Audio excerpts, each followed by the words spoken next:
shit knock and roll.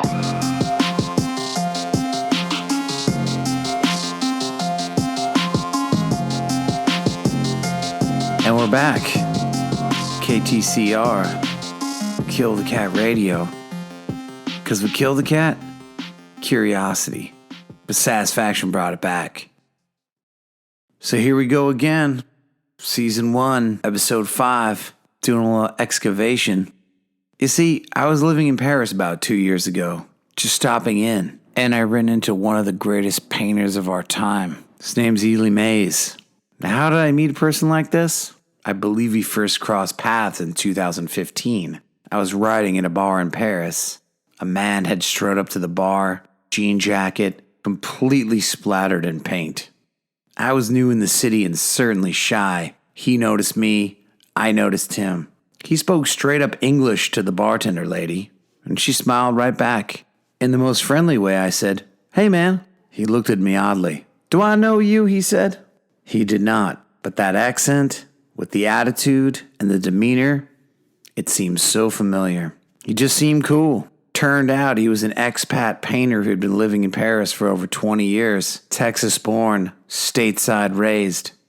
Life is a way of helping out the most wretched of souls. After the constant hatred I received from the local Parisians for being an outsider, meeting this guy was like a breath of fresh air. He even invited me up to his studio, explaining dutifully that I had to bring some wine with me. I did. 3 bottles. Paris was good like that. Wine was cheaper than water. Are you by your computer? Do you trust me?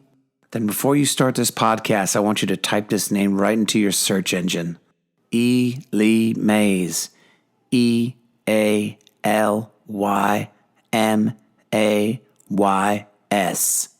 Look it up for yourself.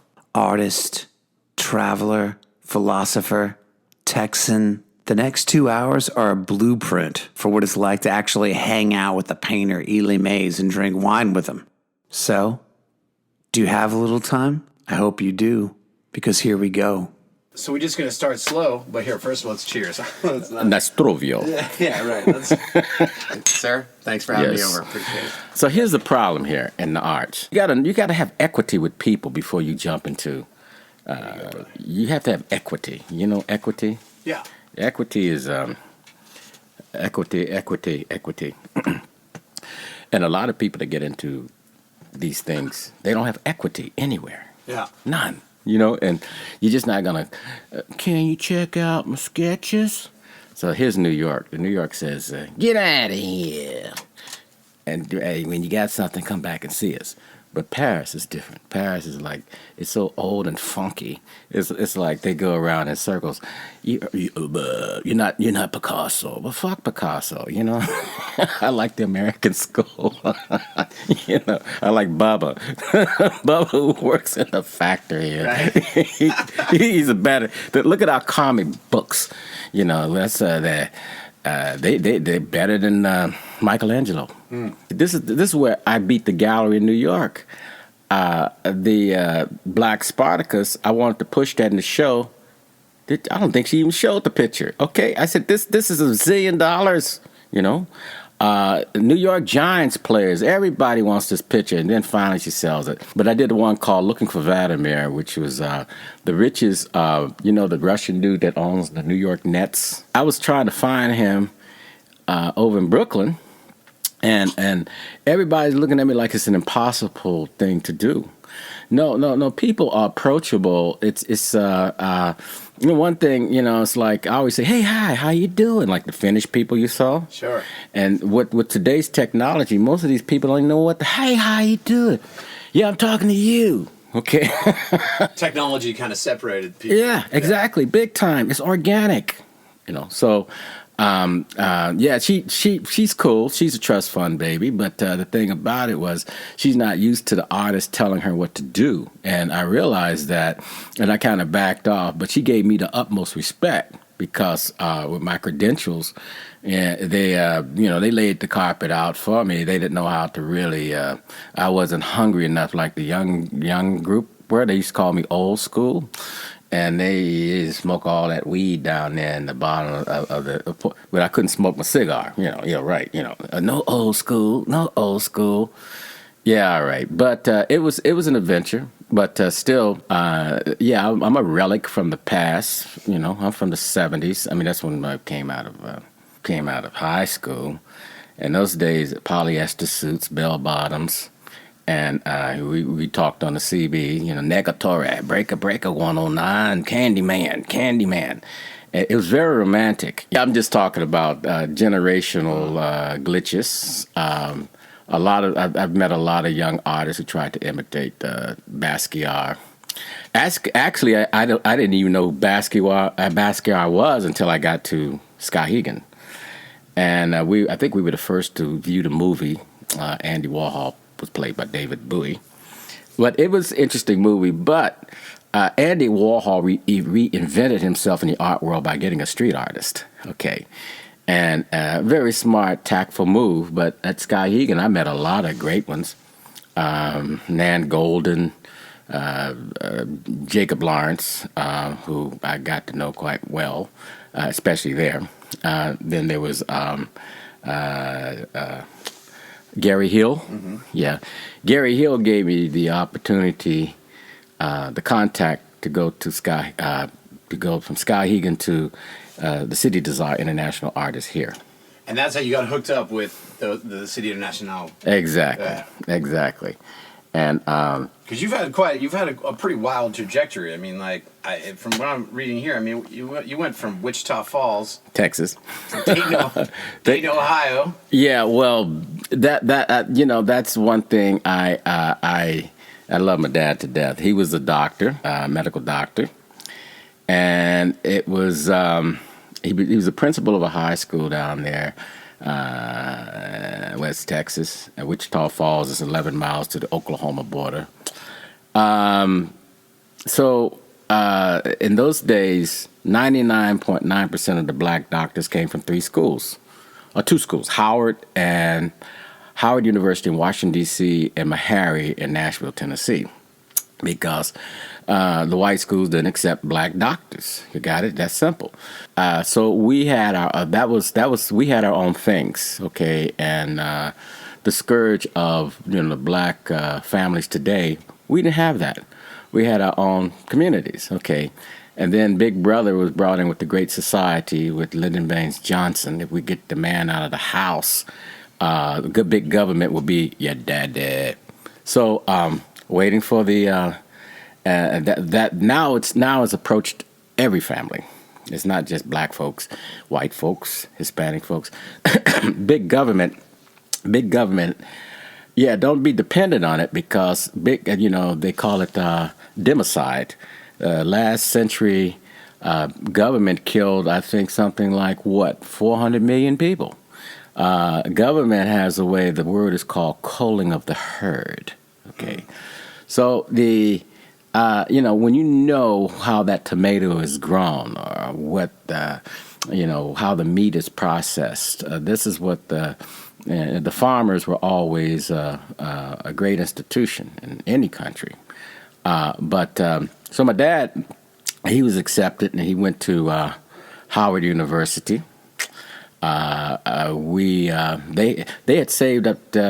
My mother told me they had saved up $10,000, which was a lot of money. I mean, what year is this now? This is 1960. 1962, 63, 62, I would say, 62. Wow. 10 grand then. It's cash. 50 grand now. Cash, okay. Yeah. So he gets to Howard, and now he's in his 30s with 3 sons, including myself, and they were brutal. I mean, I grew up with a lot of brutal teachers, and so did he, because I grew up, I'm a baby boomer, post World War II. But anyway, so he had to repeat the whole year over, and which was a big strain because sadistic type of teachers. Okay, like corporal punishment teachers. Or? Yeah, that type. Okay, there were several suicides in his class, but anyway, he got through the program.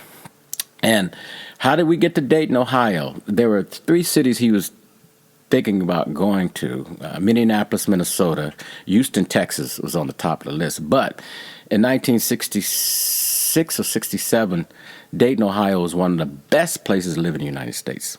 In fact, they call it the Gem City. Now, even then, he came there as an intellect, a lot of black doctors went there to Dayton. It was a factory town, but the factory people were making something like, I guess even then, like $15 an hour. And then all that was snatched from them by, they call it the Rust Bowl up there. But I never forgave my dad for going there because really? I was a Texan. I was a Texan. And I had nothing really in common with the and he knew that, okay, and he realized that he had made a mistake by even going there because of the people. It had a different history, yes. The migration of African Americans to the north, they came from Mississippi and Alabama. The migration of African Americans to California came from Texas and Oklahoma. So, we have to understand that they're different. You might look like me, but we ain't got much in common. And so I'm going to say it right now. African Americans are not Africans, okay, generational. The Civil Rights Movement, affirmative action was for African Americans. Now, I was on the front line of a lot of things of trying to, just help people out. And I realized that there was a lot of jealousy. Don't mix apples and oranges, because I thought the folks were like from Japan.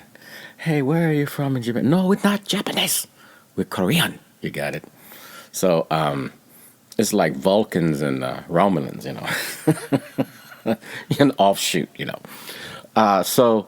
No, I am American, born and raised, generational Texan. In fact, that's why I love my Texas. My family was in Texas before Texas became a state, and my great-great-grandmother was born in Waco, Texas. That's a picture of my uncle Lester. You see that old picture? Yeah. That was taken in the 1880s. You got it. Yeah. So got a dapper suit on right here. Yeah. Some of us have histories and stories and narratives.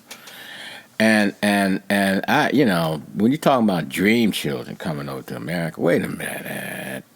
What about the Americans that have been there? Don't we dream? I mean, come on. I lived in Mexico 8 years. Yeah. Now, you go down there without a passport, your ass is going right to the Mexican prison, okay? But I had an FM9, or a student work permit, being in medical school down there, so I was lucky. And they treated me quite well. You can go into any situation with an attitude, and what you're going to get back. Get some problems, Get back. So, but nevertheless, he had a stroke. They lied on him. They in those days his office was raided by the cops, and what they did, what the cops were doing, they were extorting his practice, because they were getting medical benefits off of his name they were not even his patients, and that's what the package came in today about my dad. Oh, wow. Yeah, and have you looked at the package already? Oh yeah, this is old stuff that mom's in her 80s, but you might see me in here. Okay, that's me back in the back. What? Oh, wow. That's me there. Yeah, so oh, wow. This is what the stroke did to him. He was a pillar of a man. And he told me that the second stroke would kill him. He predicted how he was going to go out. But he always wanted to be an artist. Actually, I went to Mexico. I became a medical doctor down there. I just got the degree. I did that for him, Just sort of honoring the father. Yeah, but he was alive then. But see, when did he pass on? 1997.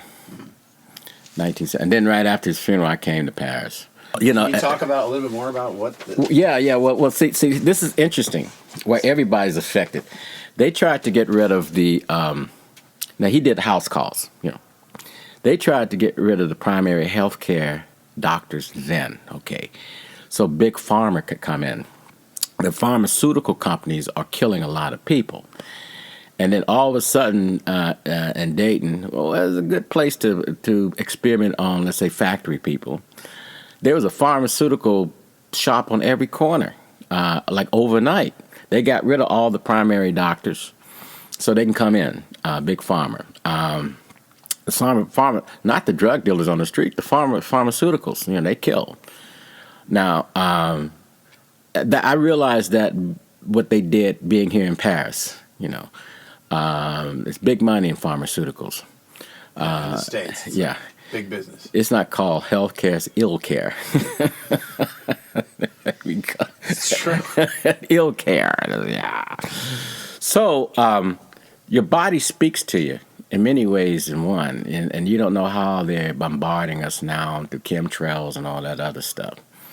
We have our picnics in Paris. I said, don't you look at the sky? Don't you see all those chemtrails crisscrossing? There's 15 goddamn... No, no. Yeah, what do you say? So let's get into it. I mean, because I think you and I have chatted a lot about some theories, right? Yeah. So, yeah. I mean, we go back to Dayton. We can talk about whatever you like. Yeah, but African and African Americans. Okay, first of all, they came late to the party, and actually, they have not addressed the issue of slavery themselves. Okay, who the Africans that come over to the United States. Actually, they feel that they are superior to the African Americans. When they come over, they're given all sorts of goodies. They're taught. This is institutional racism in and of itself, because they're taught by the system that we are sleazy and whatever. But no, it's not so. Actually, America has always been that ruling class, divide and conquer. I think this comes from the English. When the Scottish were there in the New World, they broke away from New York and they founded down there in the Carolinas, bluegrass music and NASCAR. That's Scottish. Then the Irish, if you see how the English divided and conquered the country, you'd be surprised. The last Tory stronghold after the Revolutionary War was New York City, and in fact, most of the Revolutionary War was fought in the Carolinas, and it was the French that actually helped create the new nation with the blockade, and Cornwallis had to surrender to George Washington.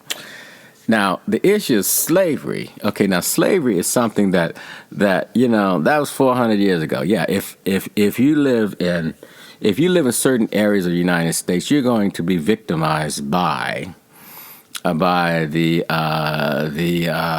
rawness of the system in and of itself. So a conscious white man in America is not tolerated, nor is an ambitious black man is tolerated. So.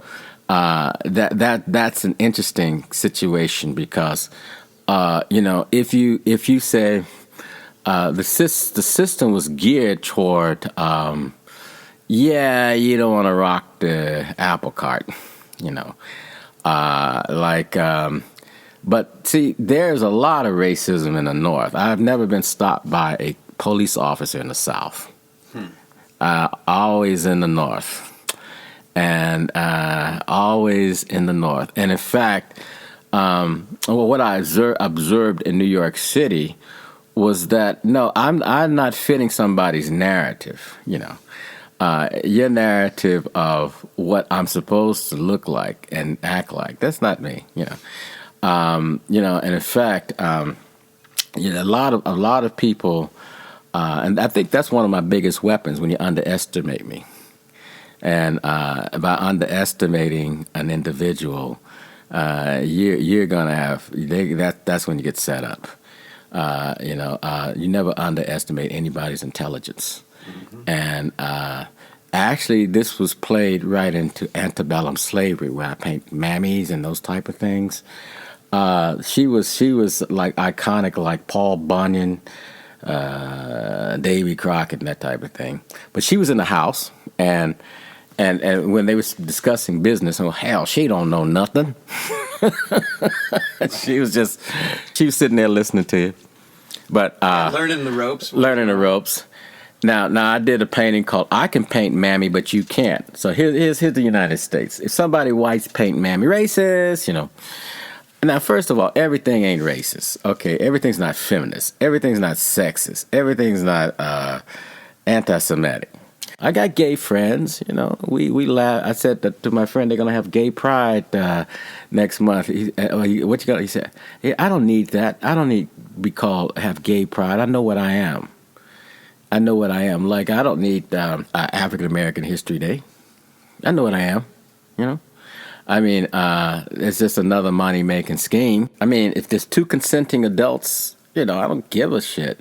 But there's an industry. There's an industry of entertainment, locking you up industry, everything. Are you following the narrative that they want you to be? You know, are you? Yeah, it's very, very, very interesting. A lot of black folks were Republicans in the 50s, okay? Martin Luther King was a Republican, okay? Martin Luther King carried a gun, too. He was offered a gun. The Democrats, and I knew this a long, long time ago. Yeah, the Democrat, they were the party of the Ku Klux Klan, and in fact, what they did something very interesting in the '60s. They had Martin Luther King arrested, and then it was Bobby Kennedy who got him out. So my people saw the Democrats as the champion of these type of things, but we got to go back to history. A lot of black folks also followed the teachings of Malcolm X. Now you could the Democrats. I voted Democrat all my life, you know, but then I woke up when I got past these type of things, meaning that I looked up. First of all, I'm a libertarian type. But I don't go with the parties anymore. I think George Washington would say that the political party is, if you have an allegiance to a political party, it's not allegiance to the country. Very important, because I like being an American. I ain't got no problem being an American. I'm not Mexican. I lived in Mexico. I believe in our borders. What's wrong with that? I got 8 guns. What's wrong with that? The NRA, where they taught free black people how to shoot a gun. They twisted that narrative. It was the gun that liberated black folks in America. It wasn't anything else. And the NRA came along to teach black freemen how to shoot a gun. And then after the Civil War, they couldn't get the guns back. I had relatives who fought in both world wars. I had relatives that were Buffalo Soldiers. I have deep history in the United States. I'm more American than George Bush, if you want to be frank about it. But still, there's this narrative that's pushed and is pushed and is pushed. And if we get back to art, you see where art, they tried to change the art. You know, the art is something that, black folks? No. Back in the day, black folks were not allowed to read or write, let alone paint a picture. But yet, they might have found a slave in the plantation who could paint. So some of the paintings that you might find in these plantations were painted by slaves. So the great Voltaire here in Paris, when Phyllis Wheatley's book came over to Paris, she was the first. Actually, she was born in. She was the first published black person in the New World. And when the book got back over here to the French ruling elite, Voltaire said, "I always suspected that they could read and write." It's nothing new about slavery and this type of thing, because the Arab slave trade was much brutal to black people than the Christian slave trade, which lasted for like 400 years. Where do you think they learned the slave trade from? It's still going on right now. Go online, see the slave markets in Libya after they tumbled Gaddafi. Which is interesting, because Muhammad the Prophet, Muhammad and Ali, in the Quran, they don't like black people. It's that simple.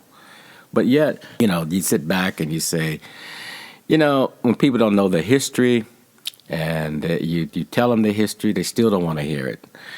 That's why the United States was a beacon of hope for a lot of people. Now, if you're in, let's say, Ferguson, that sad situation. Well, first of all, do you have a vision to leave that situation? The United States is big. I've been to 47 states. Hell, I've even been to Montana and Idaho. There are places in the United States I don't like. I haven't been to North Dakota, Alaska, Hawaii, but I've traveled. And, back in the day, I used to roadmaster car, just drive all over the place. And most people don't know how big the country is. Most people don't know. And then you see these local communities with a good series is Mayberry RFD, Andy Griffin Show. Barney's got one bullet in his gun.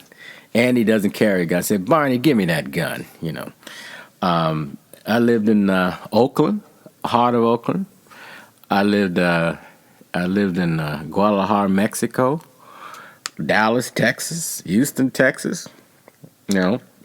And hard places too. Hard places too. And in fact, everything ain't whitey. It's easy. It's easy to blame somebody on all your problems. The cops have always been a systemic problem. They're an unnecessary evil. And we be right back. 2, 1.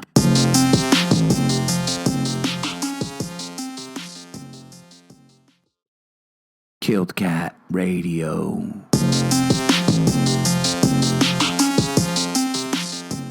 Okay, the cops, I don't like them. I've had 4 guns pulled on me, twice by cops and twice by thugs.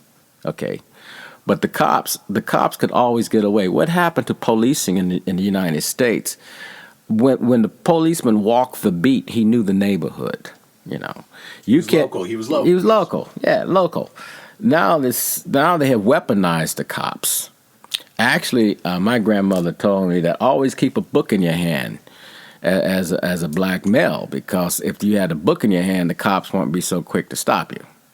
Because they said, nah, not him. Let's get the one that ain't got the book. And I think a lot depends on survival skills. A lot of them are off-centered. Now, the big trick with integration is they got a type of black cop who will pull the trigger on black suspects. Got it. But back in the day when I was coming up, the black cop would always bring things back to the community. He was one that, the black cop in the day would always be. He had a sympathy for his people. Now, of course, there were exceptions. Like I'm writing some chronicles of my father's office. It's going to be 10 pages, 10 chapters. And one was, this is in Dayton, Ohio. A black suspect had this hot iron put to his chest. And the black officer did it to the black suspect when there was 12 white officers there. Okay. Well, one of my dad's patients, a Vietnam War vet during the time, they said, well, he came back to the black neighborhood. They knew what he had done. And they closed the doors and cut his throat, okay? Because he was bragging about it, okay? Now, some things, it gets back to the community, and the community ain't gonna tolerate it.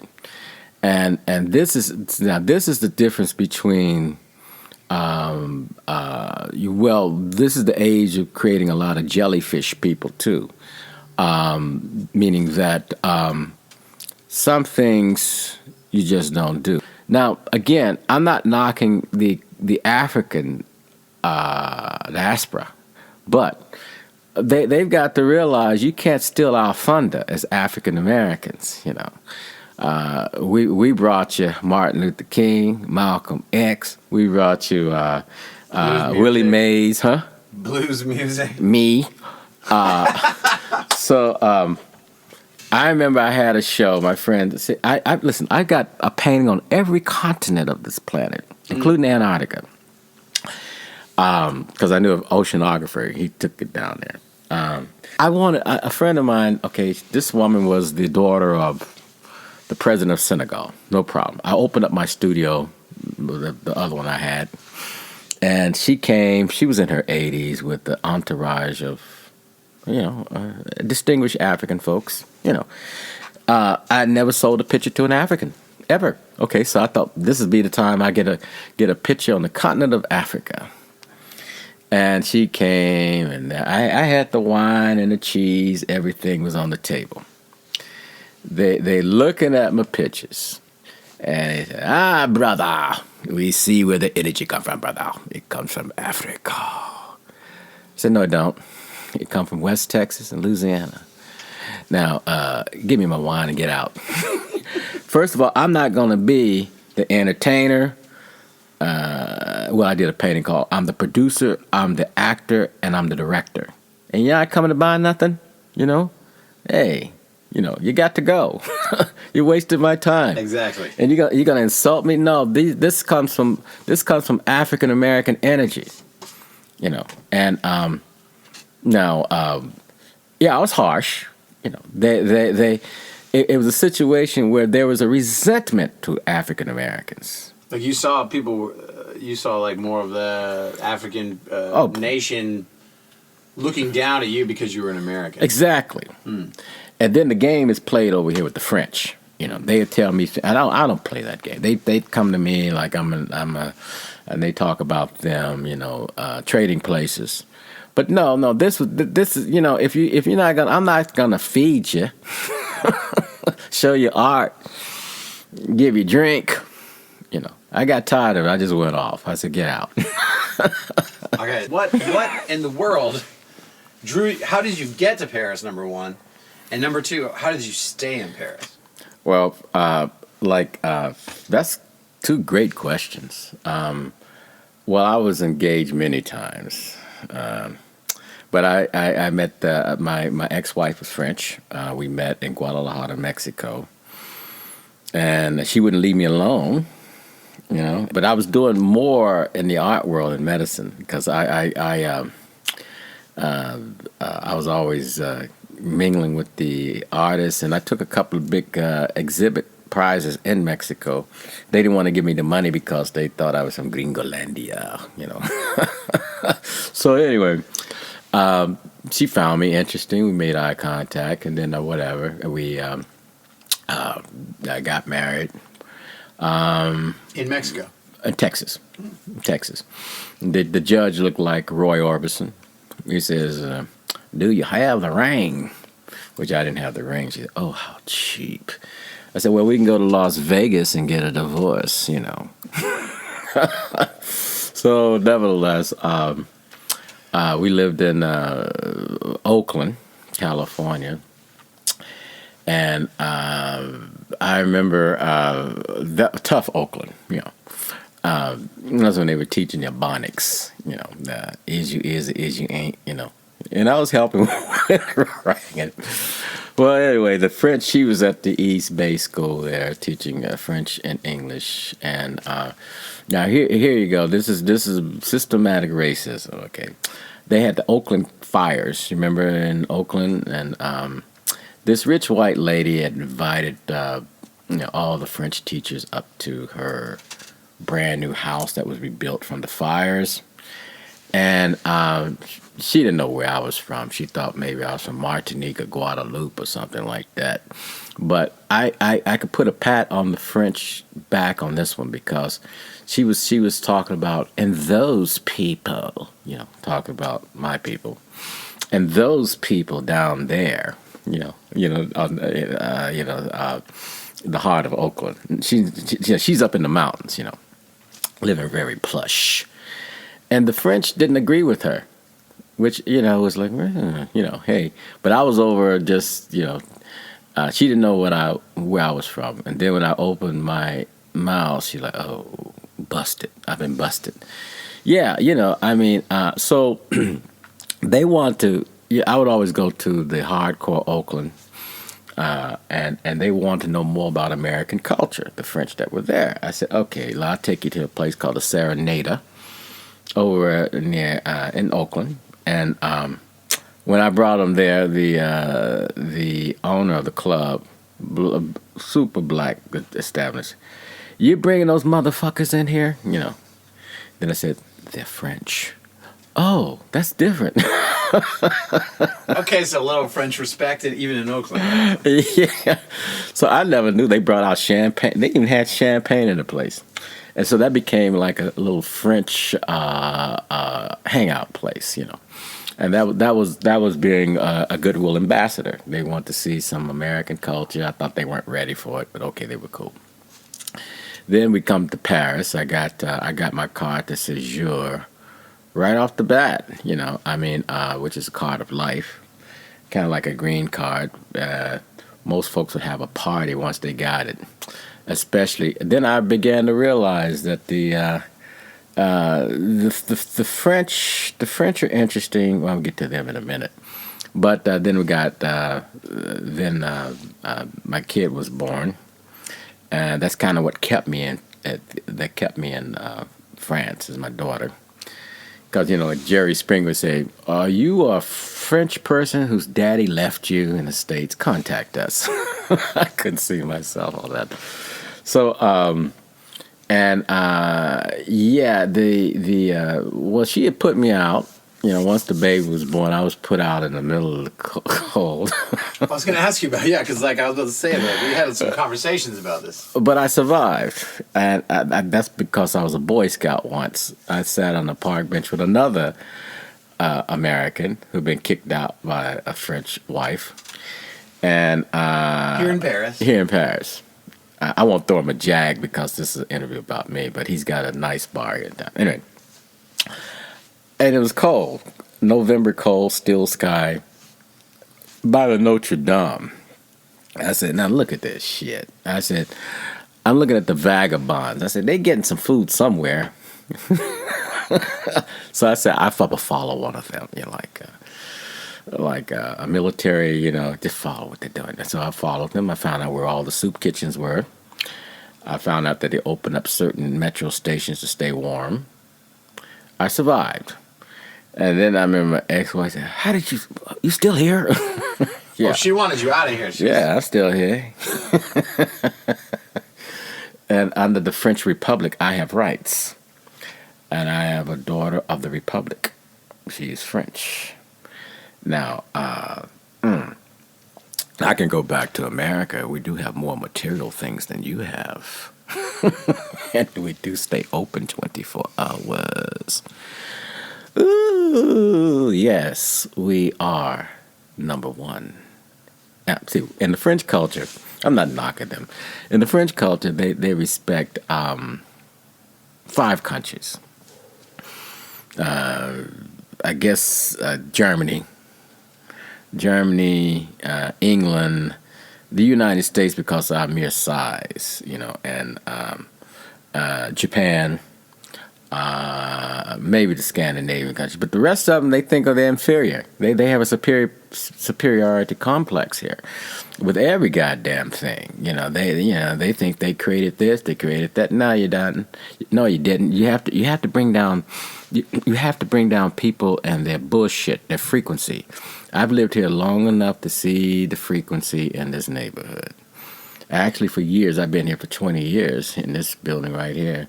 The neighbors, snobs, most of them wouldn't talk to me. So one day I opened, for years, they wouldn't talk to me. So I remember I opened the door.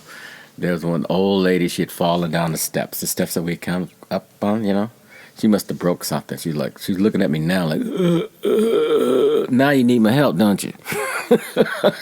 Okay, I'll call the ambulance. And since then, she's been bringing me cookies and pies and cakes. And then the rich Italians that moved in, they thought I was the concierge. They told me to empty the trash. What? I mean, you have to spank them for respect, and they're okay. They're taught a certain way, but I know that it's like in the Caribbean. I lived down there for a year on the island of Montserrat in Antigua.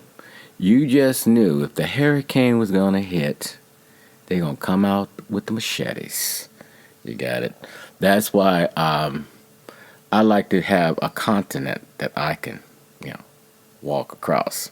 Now, being an American in Paris, one of my biggest obstacles is the Atlantic Ocean. So the guy that stole my pictures, he thinks that just because there's the ocean, but today's technology has provided an instrument for me to catch his ass.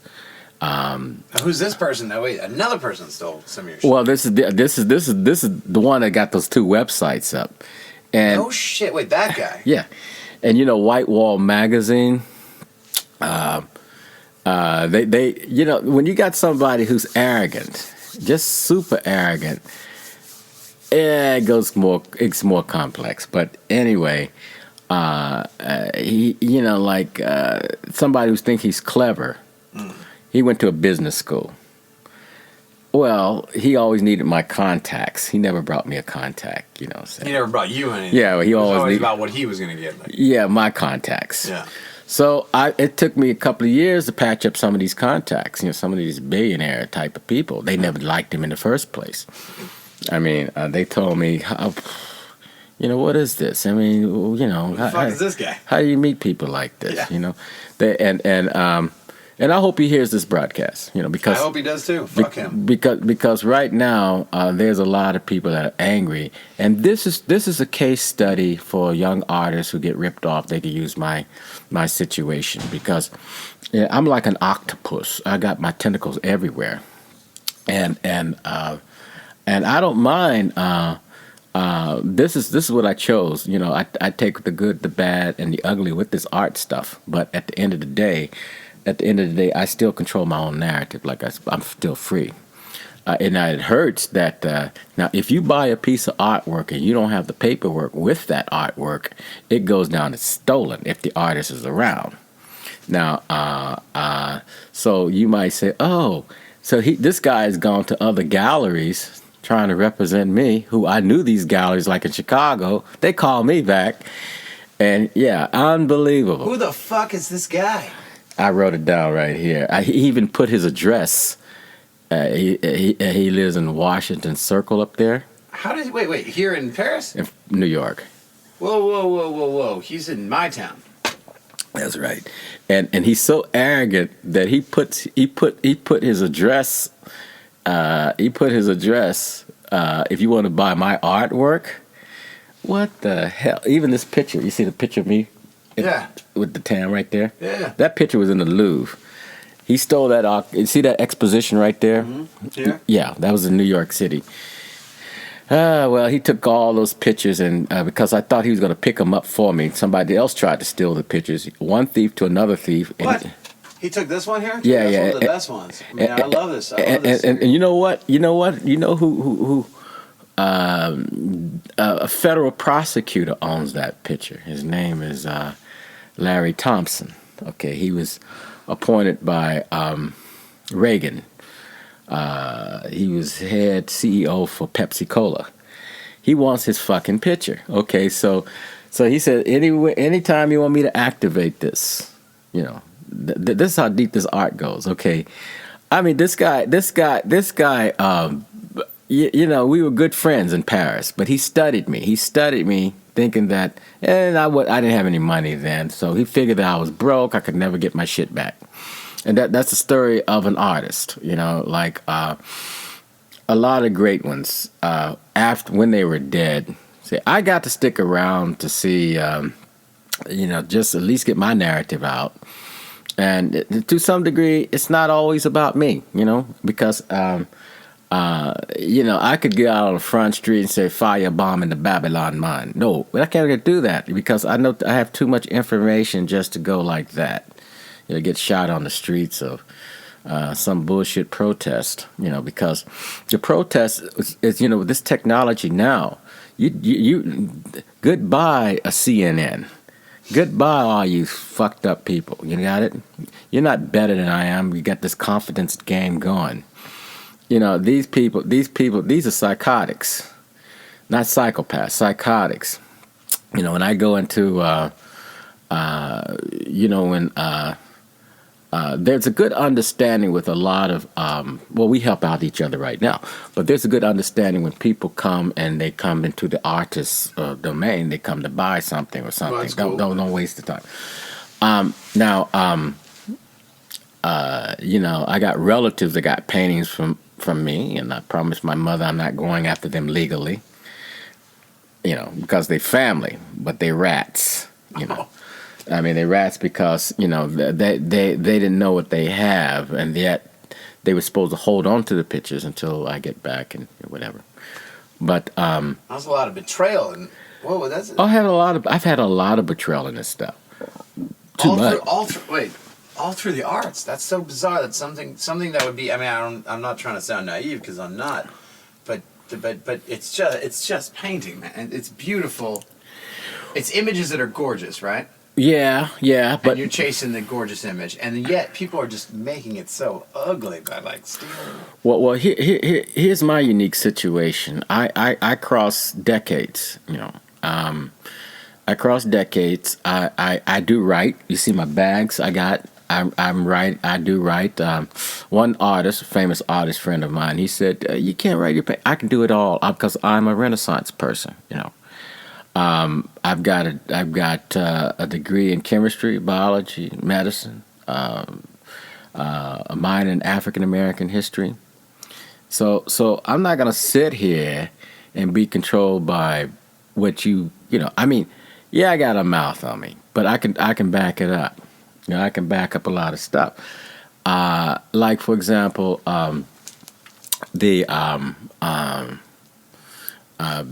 so like a sanctuary place for like extinct elephants or something. I'm an extinct species. In what sense? What do you think? I'm one of the few African Americans from a generation that's still around. Got it. I mean, around from the standpoint of old school, meaning that I know mortal. I see danger. I mean, I'm not endangered here because they basically they leave me alone. The French leave me alone. They actually leave you alone. I can paint whatever I want to paint in France. Anything. Yeah, that's what I thought about the culture too. Is that they got their own racism going on over here. I mean, there's some serious. Oh, big time. When I first got to Paris, they were beating up some Africans, over Republic, and I was eating a hot dog, watching it, and then the commander says, "Are you an American?" I said, "Yeah." "You get behind our lines," and they chased them down with the shields and shit, And I I told my ex-wife, I said, "Hey, it's got to be on the news." No mention of it. So the media here, they're not going to print up stuff. Like if there's a mass shooting, they're not going to mention it. They might, but they may not. In most cases, they won't. They're not gonna. They're not going to mention certain things because they don't want no copycats or that type of thing, But our media, But still, they have. See, different countries got different ways of looking at it. Like when the Kursk went down in Russia, the Soviets, the Russian submarine went down. Putin said, "Hell, they're expendable." You got it. The state is over the human condition. That's like Plato's Republic. Your children don't belong to you. They belong to the state. Well, first of all, that's what makes America beautiful. All right, okay, all right, okay, slavery did happen. But there are more black folks coming toward America than going to Africa. You got it? So we are the goose that laid the golden egg. Now, you don't want no revolution in America because the good old boys the Billies and the Bobs and the Bubbas, and they're Bubbas. They got guns. So you could talk a good game about firebomb and all that stuff. No, they know how to shoot. And a lot of the military are right wing, if you want to use another. So the best thing, you're not going to win, and they're going to come after you. And this is a political cycle. Deal with it, America. Deal with it. There are presidents I didn't. The president became a figure like George Washington, a father figure. You got it. Actually, we didn't know where Obama came from. The first black president should have been Shirley Chisholm or Barbara Jordan. We didn't know anything about Obama.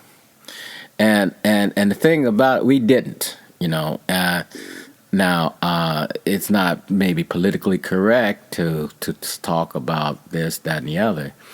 But now I voted for him twice. I thought he'd put more education, and he abandoned the black neighborhood, But I'm not going to sit there and be on anybody's political plantation. But still, we don't know where he came from. Don't you touch that.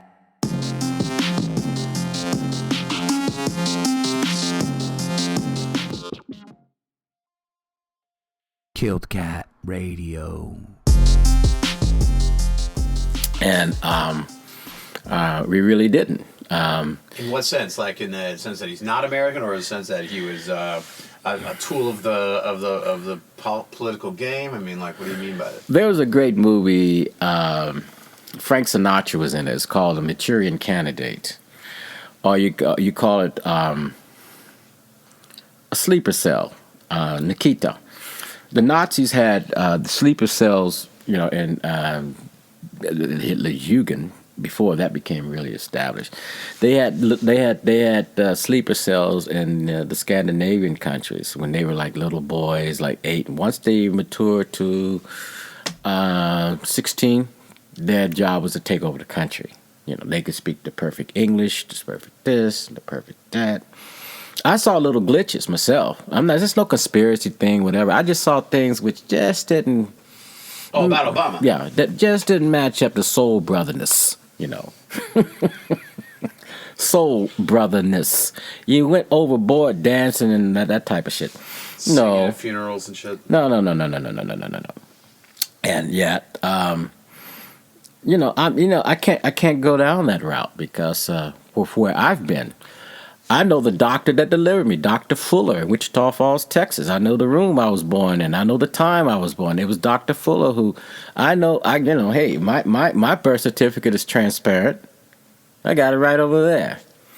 And with my little baby feet, Yeah. And the doctor talked my dad into going to medical school. See? So, therefore, now the president's supposed to have, not even playing games with that. And then it wasn't cool because a lot of African Americans really didn't like the idea that he was born, if he was born, in Kenya. No.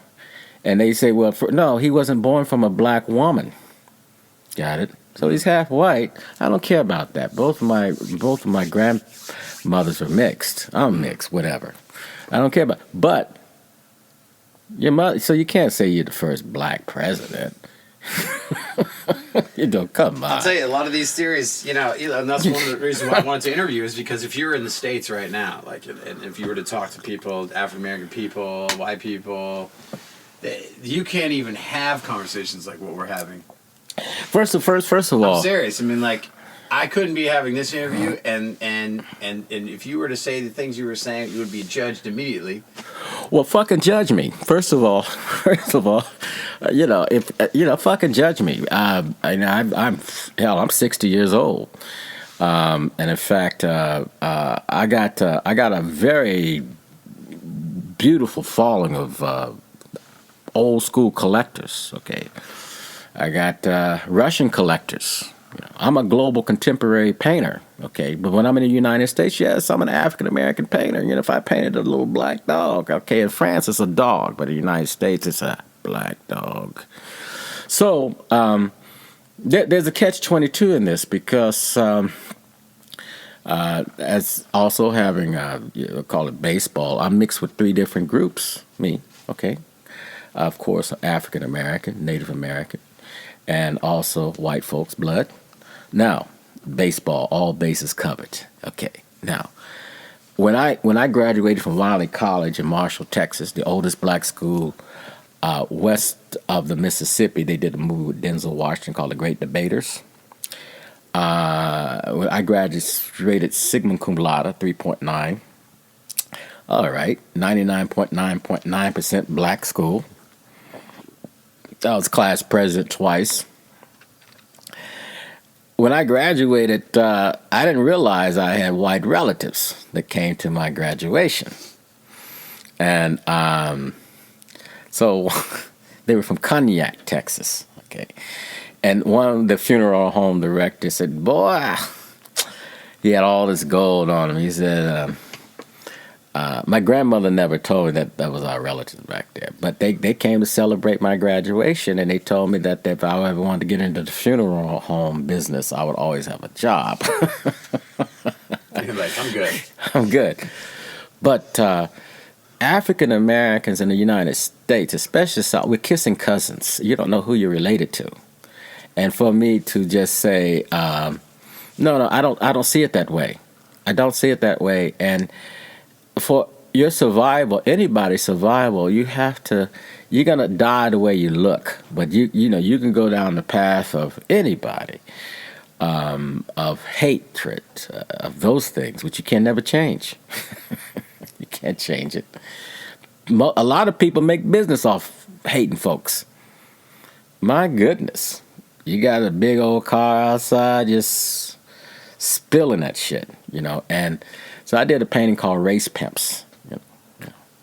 Race Pimps. Yeah, well, the thing about it is, see, in any society, if you have a cross-section of 1,000 people, 100 are going to be sociopaths, and 10% of that 100 is going to be psychopaths.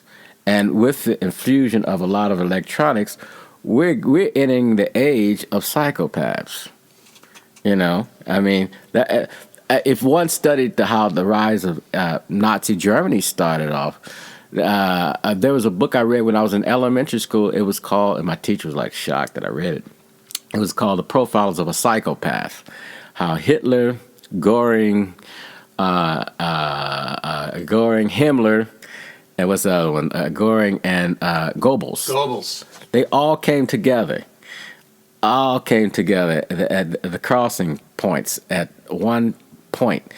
Himmler was the mystic. Goring was the drug addict. Goebbels was a failed playwright. And Hitler was the bona fide psychopath. But it's interesting that when you go to college, how everybody meets everybody. The alcoholics meet the alcoholics. It's something about that. And so they sat down there and said, "What's your major?" You got a major that you control your thoughts. Which direction you're going to go. And this was, nothing is new under the sun. These things were thought out before. Great philosophers. I went to the Million Man March, Farrakhan. I was 1963. I was a little boy. I was at the March on Washington. Martin Luther King gave a speech, I Have a Dream, photograph of my dad holding me up on the, I was at Kennedy's funeral, right where the coffin came by in Washington, D.C. Just these are historical events that I vaguely remember them. I remember the Kennedys right vividly. So with this type of thing of seeing things and what have you, you say to yourself, and the Million Man March was very spiritual. It was a very beautiful thing. So you see how America works. It keeps everybody on edge. On edge. Would you say that in the United States there's some kind of artistic starvation? I mean, there's just they want to bring out the artists. Now it is. Back in the day, it wasn't.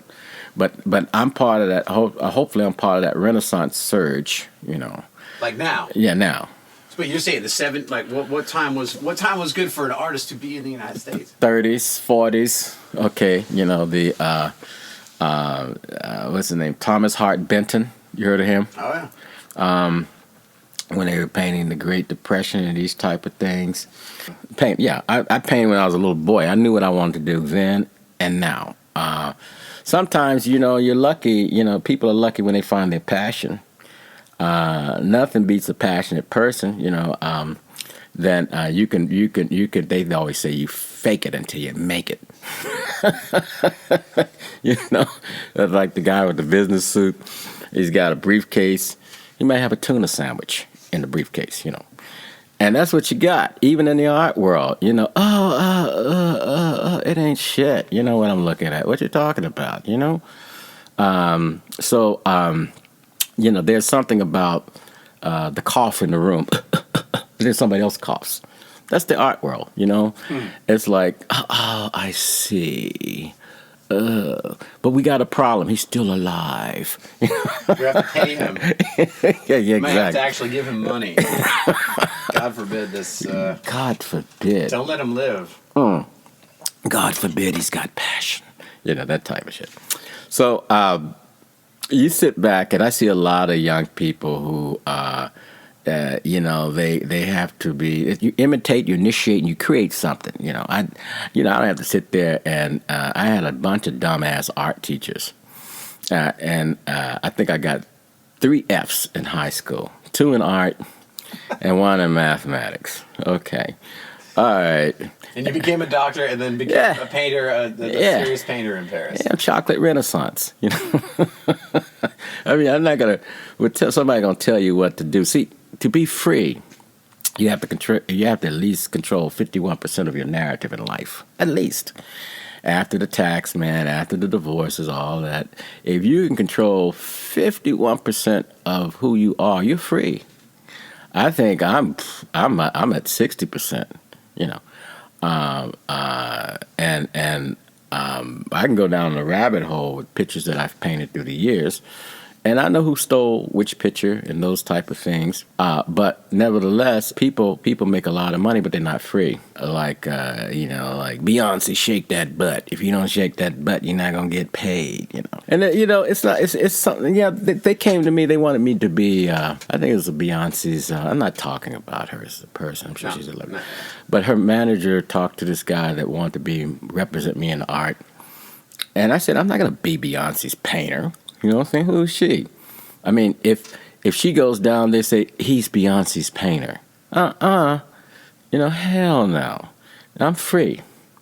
I'm free to paint what I want. And then another way, everybody's painting this. I don't have to paint what other people paint. Art can change a lot of things, and it's kind of interesting. That's why there's a spiritual realm in all this. Because our yesterdays are our tomorrows, and our tomorrows are our yesterdays. You dream something, it's like, I was there, and yet I'm not there, And the same thing with art, I can't play an instrument. And then people say, how do you paint this? You formulate it in your mind. It's subconscious, then it goes to your hand, Art is art. I'm in a position to be a critic, okay? But, at the gallery in New York, they got a bad write-up, and I was there when the write-up said, I said, fuck him. I mean, I said, and she, I can see her getting her mojo back. But I said, listen, you got a lot of talented people right here. Write your own shit. You don't depend on that motherfucker. And the young people were there just like, and most of them went to NYU. You don't need none of them. I mean, it's like Bob Marley said, Jah would never give the power to a bald head. I mean, come on, you people, when you give your power over to institutions, like for example, when the people wake up in masses, it's all over. Once a movement has awoken, there's no stopping a movement. And do you see a movement coming now? Yeah. I see. They're panicking. That's why they have false flags blowing up shit. You got it. Oh. We can start getting into some. We can get into some false flag talk too, but Yeah, they blow up shit to make you scared. Blame it on them. Blame it on them. That's deep state. The deep state is they want to control this stuff, but there is an awakening, and this awakening can be spiritual or something beyond us. Okay, and because it's kind of like the 100 monkey theory, you know the 100 monkey theory? No, I don't know. When they fucked up the island chains down there in the Pacific with radiation, you know, with the atomic blast and stuff. So they taught these monkeys how to wash the coconuts on this one island. And they washed the coconuts, you know, for radiation and everything. Then next thing you know, 6 months later, monkeys across different island chains were washing the coconuts. How did that happen? They still, you know, it was something that was metaphysics, you know, something. But that's why they throw us drugs and all this other shit. There's a frequency, they call it 432, you know, which is a musical frequency that they played a lot of the Beethoven, Bach. You know, this is a frequency that also heals the body. You know, 432 music. You know, and they're also, you know, you put this type of music to different you know, the crystals, water, you know, the different patterns and stuff. Oh, I have heard about this. Yeah, that's interesting. So since we are water, you know, there's something which they are keeping us from as a collective, and we have to have more. We have to have more of us Frank Zappa types. You know, Frank Zappa. We have to have more of the. Like James Brown was an innovator. They thought they had destroyed James Brown when they locked him up. Study a lot of the African American, very talented, how they tried to destroy them. Okay, when he got out of jail, they thought they had wiped out all of his money sources. What did he do? He came to Paris, had the biggest concert ever, had money back in his pocket. You got it. You know, so take that, and see, Prince and Michael went down like in flames because. You know, Prince had a place in Paris. He should have stayed in Paris. You got it? Yeah, he would have been fun. They were waiting for him when he got back, you know, because of his... and then Michael... You know, see, you're not going to change until that critical mass comes online. Got it? The critical mass. It's hard for me to go to see movies anymore. Like, it's hard because the Hollywood, I mean, okay, you know, I don't want to hear your political views. Like, for example, the painter, you don't have to know what he looks like. Doesn't matter. Doesn't matter. It's about this. And I take from the old Renaissance painters of Europe. This is a Hollywood production. Got it? You know, I got a lot of shit going on in this painting. You know. You know, I got the Native American, the mammy, the cat, the spat, you know what I'm saying? Rockets, planes. Yeah. So it's what you call that's how and you could use your subliminal on things, subliminal messages I'm trying to put in there, you know.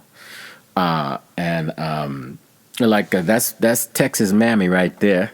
See her? No, over there. Oh, wait. Yeah, she's right. I'll shoot you. That's my mammy series. Turn that one over around there. This little Which one here? The little painting right This there. guy Yeah, right that here? one. Yeah, This guy? Yeah, that's Texas mammy. My Texas mammy series. She's like, yeah, she's wanted. Check her out. Yeah. So hands behind the back. That's right. No, she got her head on that 6-shooter. Oh, I see her now. Yeah. So, I grew up. See. I'm Armadillo here. Like... Yeah, I'm surprised. Madonna survived, but you know what? She survived because she got out of the country for a time and she married Guy Ritchie. She became European. But her ass was targeted for elimination. You got it? They think of all the artists that were targeted for elimination in America. Marilyn Monroe, Elvis. You know, they targeted these people for elimination. And they did it in a very sneaky way. Very sneaky. Because they're not just going to come out and just kill you. They're going to kill you in different ways. I mean, we already know that the American mindset starves the artist in so many ways. Yeah.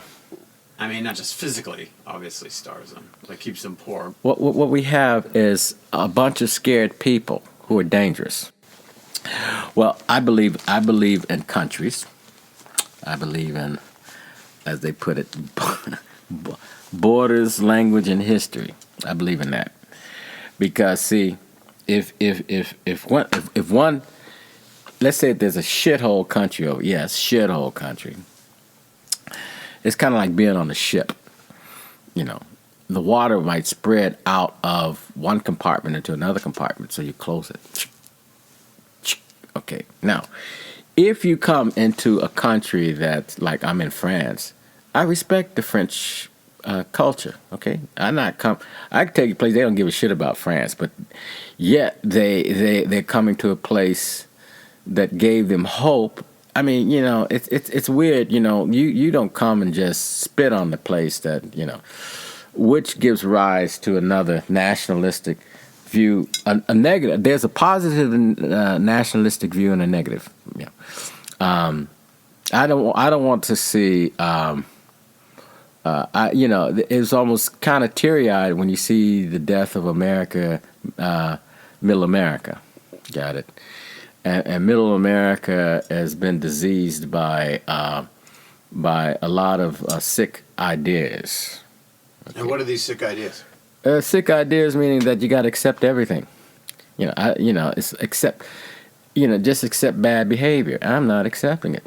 You know, I've seen people even in Paris shitting on the streets of Paris. No, it's not acceptable. You know, and because once it becomes acceptable, you know, hey. You know, there goes empathy. There goes a lot of things. You know. So there's a great line, I think, in Cormac McCarthy's novel, "No Country for Old Men," and it's something that it's great. I know that. It's a great book, and he says something like, "Once manners are gone." Yeah, exactly.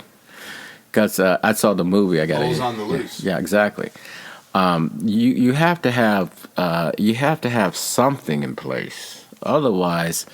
What's the point in living? It's a great time of awakening because, you know, you can't blame Whitey for all your problems. You can't blame this group or that group. It's easy. You know, you sit back, you see one person blaming, like, you know, Adolf Hitler blaming the Jews, whatever.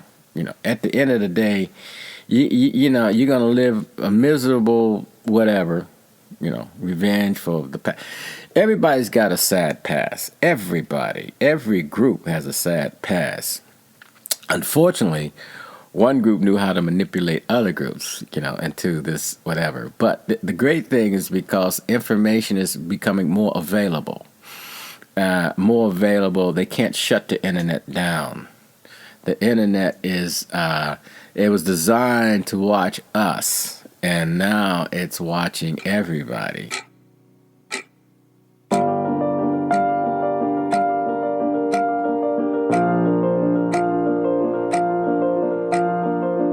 I wish that could go on forever. I wish I could get back to interviewing this gentleman again. This won't be the end. But unfortunately for us, it is. Thanks for listening. KTCR, Kill the Cat Radio. I'm Matthew Diabate, and we are out of here.